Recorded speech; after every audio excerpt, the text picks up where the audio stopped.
Xiomy here. So today is day 3 of Bookmas, and today's topic for discussion is top 3 most anticipated YA adaptations for 2017. Now this could be books, and this could be this can be TV shows, or it can be movies. I kind of have like 2 different takes on this because I'm gonna mention like YA books that I would like to also read because I haven't read all of them that are going to be adapted into movies, and I'm gonna say ones that are like my geeky side. So let's just get into it so you can understand what I'm gonna say. The first one that I'm gonna mention is one that I saw the trailer and I just fangirl like you have no idea, and the one that I'm talking about is Wonder Woman. I cannot wait for this movie to come out. When I saw her in Batman v Superman, I was just ecstatic because I loved her so much. I mean, she came out in basically 5 minutes, and she stole the show because she just marveled in it and she loved it and she enjoyed everything that she was doing, and she was just a perfect portrayal of Wonder Woman. Because I always say, you know, we have to respect the past but we have to embrace the future,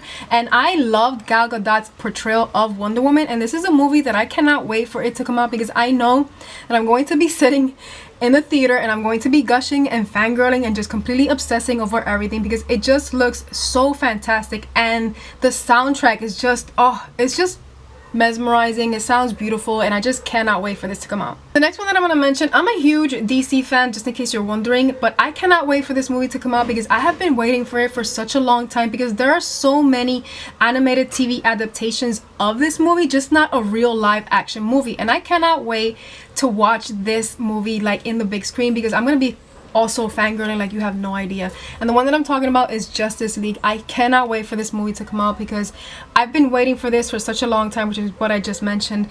And I know that there are some characters that aren't like in the movie. I don't know what they're gonna do, if they're gonna bring them in like towards near the end. I really don't know how they're gonna do it, but something that's going to be very marvelous to actually visualize, for these things to actually come to life, you know, and been waiting for them for such a long time. And the final one that I'm gonna mention is Jumanji. I loved the first movie of Jumanji. I've never read the book, so there's that, but I really did love Jumanji. I don't know if this is going to be a continuation of the movie or if it's going to be a reboot, but I can't wait to watch it just because I fell in love with the movie, the first one, and it immersed me into it so much, and I loved Robin Williams' portrayal. He was just such a beautiful character and such a very wonderful movie. When I was younger, I saw that movie, if I'm not mistaken, like 1,000 times, and I'm not exaggerating, just because it was such a wonderful movie to actually watch. And just watching everything, and like, you know, how are you gonna feel when you get sucked into a game and you're like there for how many years? I can't even remember right now, but I don't know, it's something that I'm really highly anticipating. The other take I'm gonna have on it is going to be YA books, and I'm gonna mention 3 that I'm really excited for.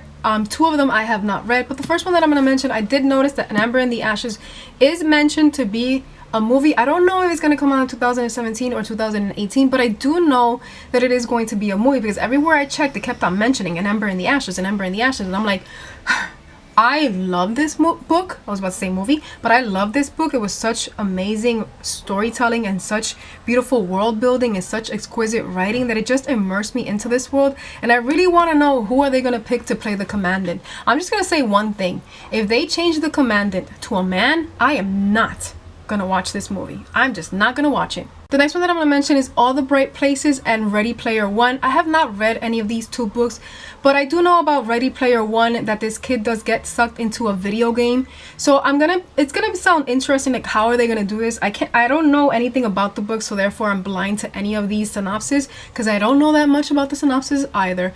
But they sound really intriguing, and I would like to pick them up before the movie actually come out. That's it for my video. I want to thank you for watching, and until next time.